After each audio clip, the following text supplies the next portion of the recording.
think it's frustrating to have the rail industry where it is, because I personally believe that privatisation and all of the kind of fragmentation that came with that has left the rail industry in the wrong place, because it can't face up to the integrated future that we all know that public transport needs. However, we do now have the main operators in the north of England, TransPennine and Northern, under public control, and that starts to allow us to get our hands on the system a bit and start to shape it and mould it into what we're doing here. So it is a significant step that today we're confirming that we'll be the first contactless pilot on rail outside of London, between Stalybridge and Piccadilly and Glossop and Piccadilly, in early 2025, and that will be a precursor to bringing rail lines across Greater Manchester by 2030 into the B network, and therefore rail fully part of that integrated CAP system by the end of the decade. So yeah, it's been frustrating. We've all felt that with rail, haven't we?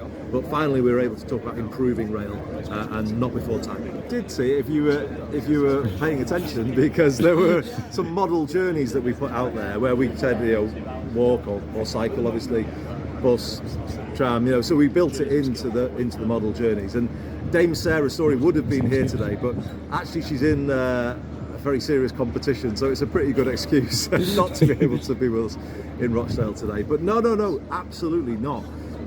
We want people to make the first or last mile of their journeys walking, wheeling, cycling, however they get around, and then to get onto one of these fully accessible buses behind me, or onto the tram system. And that's what we mean by mixing journeys up and moving around in a very different way. So no, active travels absolutely was at the core of this, still is at the core of this, and I think that's when you unlock the full benefits for Greater Manchester residents, when you help them take more steps in a given day as well.